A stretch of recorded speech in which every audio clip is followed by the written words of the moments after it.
लूका रचित सुसमाचार 5वां अध्याय। जब भीड़ उस पर गिरी पड़ती थी और परमेश्वर का वचन सुनती थी और वह गन्नेसरत की झील के किनारे पर खड़ा था, तो ऐसा हुआ कि उसने झील के किनारे 2 नावें लगी हुई देखीं और मछुए उन पर से उतरकर जाल धो रहे थे। उन नावों में से एक पर, जो शमौन की थी, चढ़कर उसने उससे विनती की कि किनारे से थोड़ा हटा ले चले। तब वह बैठकर लोगों को नाव पर से उपदेश देने लगा। जब वह बातें कर चुका तो शमौन से कहा, गहरे में ले चल और मछलियां पकड़ने के लिए अपने जाल डालो। शमौन ने उसको उत्तर दिया कि हे स्वामी, हमने सारी रात मेहनत की और कुछ न पकड़ा, तो भी तेरे कहने से जाल डालूंगा। जब उन्होंने ऐसा किया तो बहुत मछलियां घेर लाए और उनके जाल फटने लगे।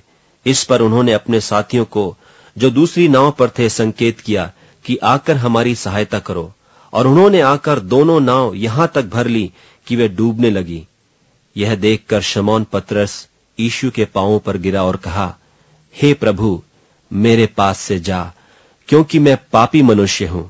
क्योंकि इतनी मछलियों के पकड़े जाने से उसे और उसके साथियों को बहुत अचंभा हुआ। और वैसे ही जब्दी के पुत्र याकूब और यूहन्ना को भी, जो शमौन के सहभागी थे, अचंभा हुआ। तब यीशु ने शमौन से कहा, मत डर, अब से तू मनुष्यों को जीवता पकड़ा करेगा। और वे नावों को किनारे पर ले आए और सब कुछ छोड़कर उसके पीछे हो लिए।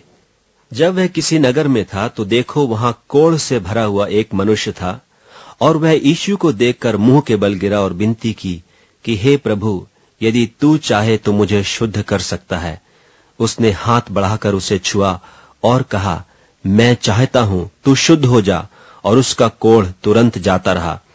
तब उसने उसे चिताया कि किसी से न कहे, परंतु जाके अपने आप को याजक को दिखा और अपने शुद्ध होने के विषय में जो कुछ मूसा ने चढ़ावा ठहराया है उसे चढ़ा, कि उन पर गवाही हो।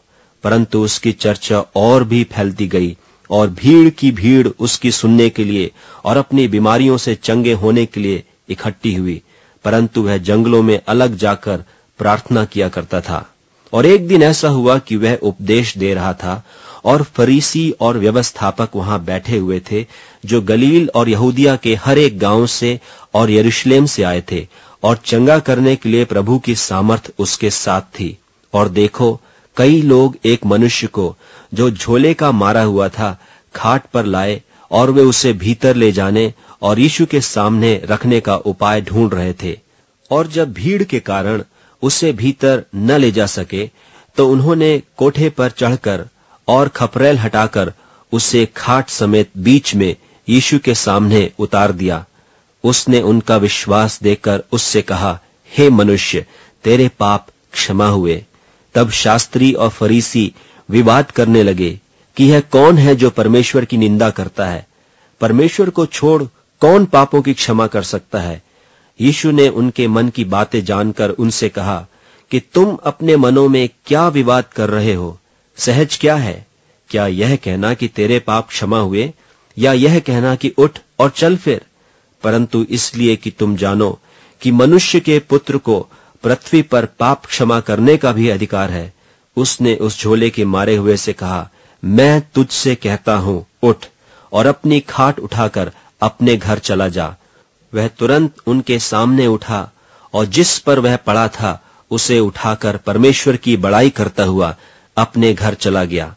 तब सब चकित हुए और परमेश्वर की बड़ाई करने लगे, और बहुत डर कर कहने लगे कि आज हमने अनोखी बातें देखी हैं। और इसके बाद वह बाहर गया और लेवी नाम एक चुंगी लेने वाले को चुंगी की चौकी पर बैठे देखा, और उससे कहा, मेरे पीछे हो ले।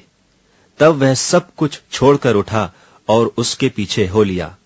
और लेवी ने अपने घर में उसके लिए बड़ी जेवनार की, और चुंगी लेने वालों की और औरों की, जो उसके साथ भोजन करने बैठे थे, एक बड़ी भीड़ थी। और फरीसी और उनके शास्त्री उसके चेलों से यह कहकर कुड़कुड़ाने लगे कि तुम चुंगी लेने वालों और पापियों के साथ क्यों खाते पीते हो?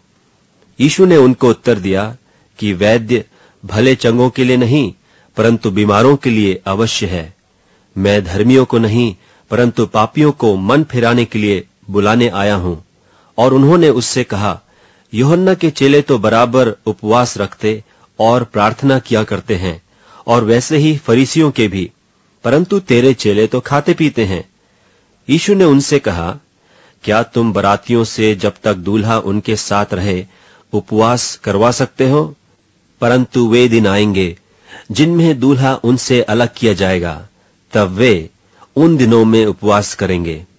उसने एक और दृष्टांत भी उनसे कहा कि कोई मनुष्य नए पहिरावन में से